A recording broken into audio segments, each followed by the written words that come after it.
Okay, so I had some concerns. I had some students contact me over the Schoology about basically it's hard to do this stuff without the teacher there because it's kind of like you're writing a letter to somebody and you're saying, hey, how do you do this? And then 5 days later it's like, hey, this is how you do this. And then you say, I messed up on a step. Now what do I do? 5 days later you go, oh goodness, I have no idea. So anyway, I'm going to try to help get some stuff done. Oh boy.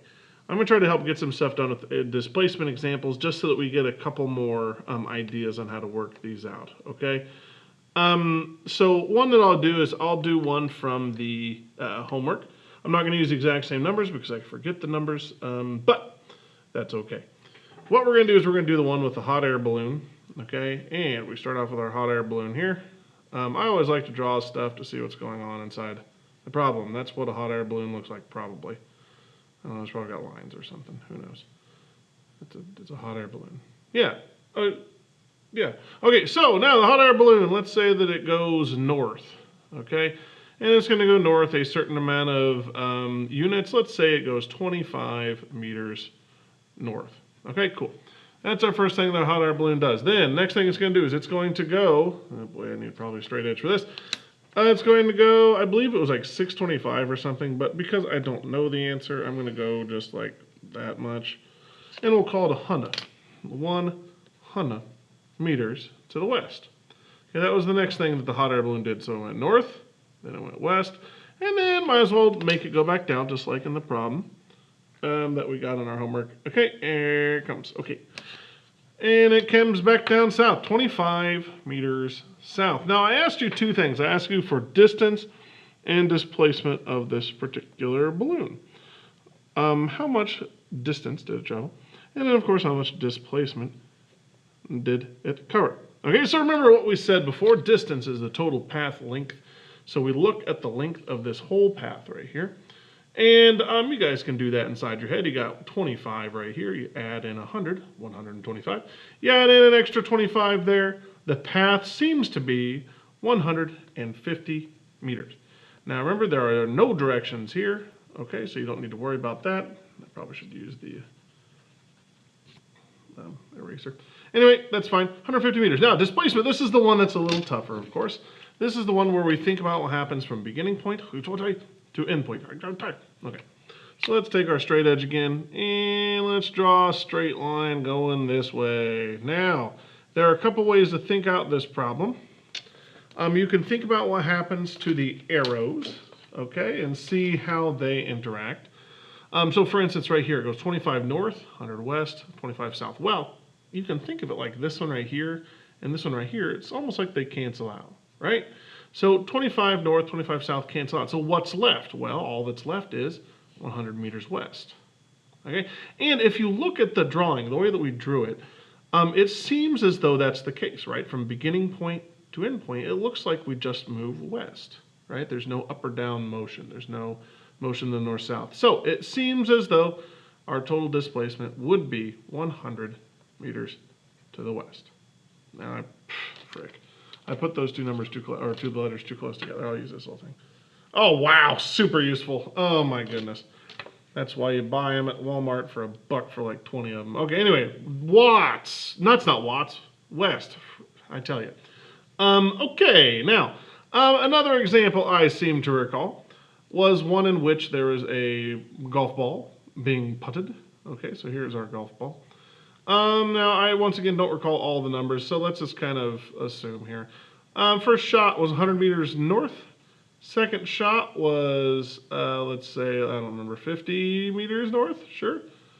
Third shot was, we'll skip to the end, was south, I recall, about, let's say, 10 meters, okay? I think it was 5 in the problem, but it's okay.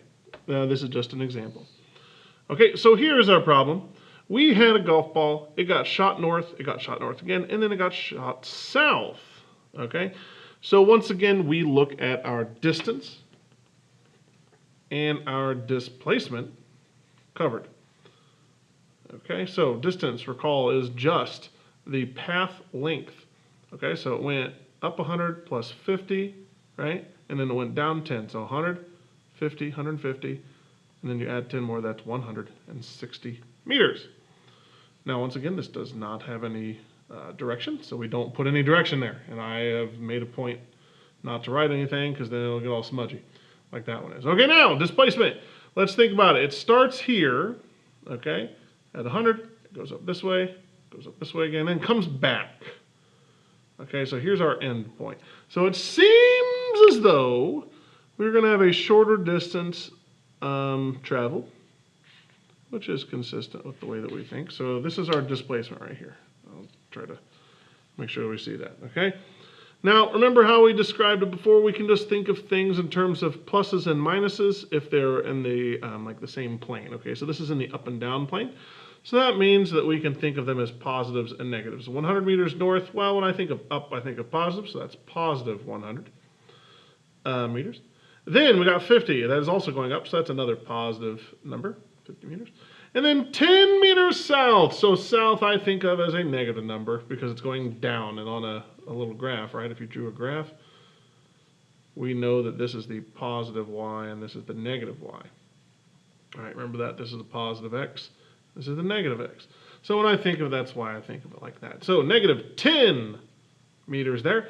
100 plus 50, 150. Minus 10 is 140. Now, is this total positive or negative? Well, it looks like it's a positive 140. So that means that the displacement is in the positive direction, which we said a moment ago is up, and up is north in this particular problem. Now, don't be freaked out by these arrows, okay? They're really not too bad. The main thing, though, is you got to draw them, okay? These arrows in physics are known as vectors, okay? And a vector is basically just any number, a number with a direction. Okay, so it looks like displacement is an example. Here in a few moments, when you guys go on to the next assignment, velocity is a vector. So how quickly something is going in a direction, velocity, is a vector. It tells you how quick something is going. So for instance, let's give an example of how velocity, speeds, can be added using these arrows. Okay, and we can write that here, represented by arrows. By arrows. I may be wondering why I'm not typing this in this recording now. That's I don't know, neither here nor there. Okay, so let's think about it like this. Here's a river. This is what a river looks like. You've seen a river before. It's a couple of wavy lines. Now, next thing is we've got a tree. This is what a tree looks like. Many times when I draw trees, they look a little bit odd, so we're going to make sure that they look exceptionally odd so that we don't confuse anybody. On the top of this tree, we've got an owl or a cat. Nope, crud, it just turned into a cat. That's too bad. So it's a cat now.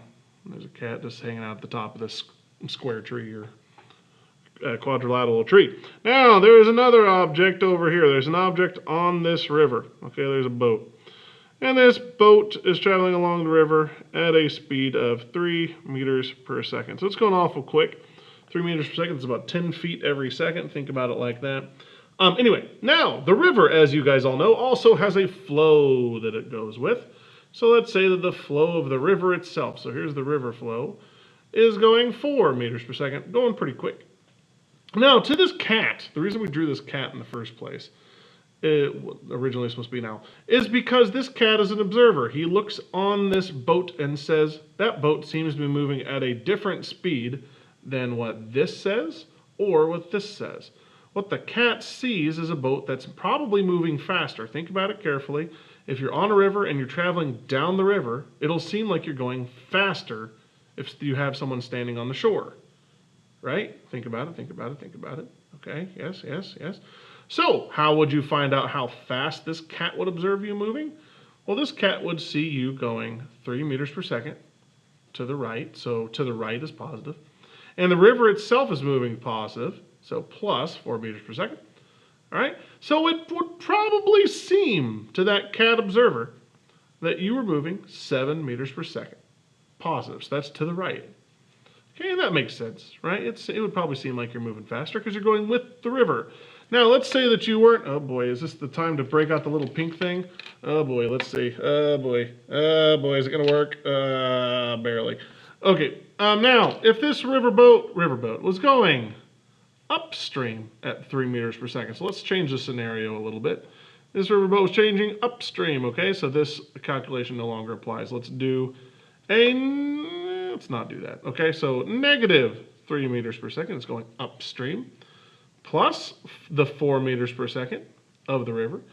And it would seem as though, if you put those two numbers together, negative 3 plus 4, you get 1, positive 1 meters per second. So to this cat, it would appear like your boat is traveling downstream at a slow rate, 1 meter per second. Okay? So think carefully about that. It should make sense to you if you think carefully enough about it. Now, let's move on to a slightly different scenario, okay? We still got our tree. This will be in the end because I know this video is already starting to get kind of long. There's our cat. He's looking silly.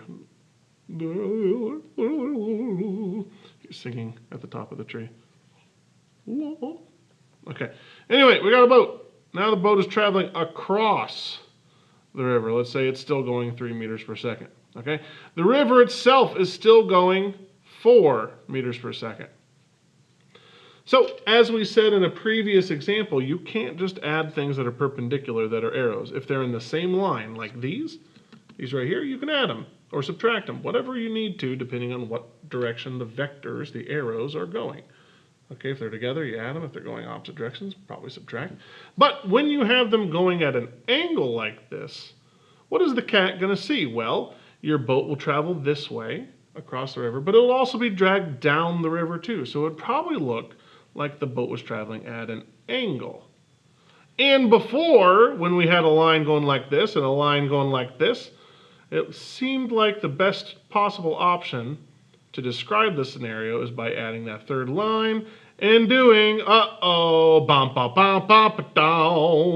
Pythagorean theorem, okay? Now, if you guys remember, that is the old a squared plus b squared equals c squared. A in this case is 3 squared. I'm going to omit units for a moment. Plus 4 squared equals c squared. 3 squared is 9. 4 squared is 16. C squared. You guys could do all that math on your calculator or in your head, whichever way you desire. 9 and 16 is 25 equals c squared. Take the square root of both sides because we don't want c squared. We just want, what is that third leg, right? C. So it looks like our final speed that the cat would observe would be 5 meters per second to, what would that be, like the northeast, like up and over? So I suppose to the northeast. Okay? Hopefully those examples kind of help. If they don't, you can message me on the old Schoology. I am still checking that. I will probably be back on Friday. I know it says Thursday on the board. I think I'm probably going to be back Friday. We'll see. We'll see. My wife had a kid. All right? So we got to get stuff going. Okay. Bye.